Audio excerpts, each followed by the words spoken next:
ಇನ್ನು ಸಿದ್ದರಾಮಯ್ಯ ರಾಜೀನಾಮೆ ಕೊಡುವಂತ ಸಂದರ್ಭ ಬಂದಿದೆ ಅಂತ ಕೊಪ್ಪಳದಲ್ಲಿ ಬಿಜೆಪಿ ರಾಜ್ಯಾಧ್ಯಕ್ಷ ವಿಜೇಂದ್ರ ಹೇಳಿಕೆ ನೀಡಿದ್ದಾರೆ.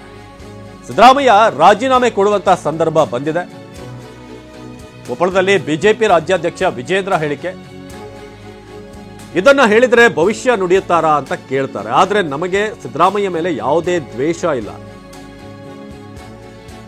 ರಾಜ್ಯದ ಜನರು ಭ್ರಷ್ಟ ಕಾಂಗ್ರೆಸ್ ಪಕ್ಷಕ್ಕೆ ಹಿಡಿಶಾಪ ಹಾಕಿದ್ದಾರೆ. ರಾಜ್ಯದಲ್ಲಿ ದರಿದ್ರ ಸರ್ಕಾರ ಬಂದಿದೆ ಅಂತ ಬಿವೈ ವಿಜೇಂದ್ರ ಆರೋಪ ಮಾಡಿದ್ದಾರೆ. ಸಿದ್ದರಾಮಯ್ಯ ಕುರ್ಚಿಯಿಂದ ಇಳಿಯುವಂತ ಕಾಲ ಬಂದಿದೆ ಅಂತ ಹೇಳಿದ್ದಾರೆ. ಹೋರಾಟ ಮಾಡಿ ಇವತ್ತೊಬ್ಬ ಮುಖ್ಯಮಂತ್ರಿ ಇವತ್ತು ಮೂಢ ಅಕ್ರಮವಾಗಿ ನಿವೇಶನಗಳನ್ನೇನು ತೆಗೆದುಕೊಂಡಿದ್ದಾರೆ. ಇದು ಅಕ್ರಮ ಆಗಿಲ್ಲ ಅಂತ ಹೇಳ್ತಿದ್ದಂತ ಸಿದ್ದರಾಮಯ್ಯನವರಿಗೆ 14 ನಿವೇಶನಗಳನ್ನು ವಾಪಸ್ ಕೊಟ್ಟಿದ್ದಾರೆ. ವಾಲ್ಮೀಕಿ ಅಭಿವೃದ್ಧಿ ನಿಗಮದಲ್ಲಿ ನಾಗೇಂದ್ರ ಮಂತ್ರಿ ಸ್ಥಾನಕ್ಕೆ ರಾಜೀನಾಮೆ ಕೊಟ್ಟಿದ್ದಾರೆ.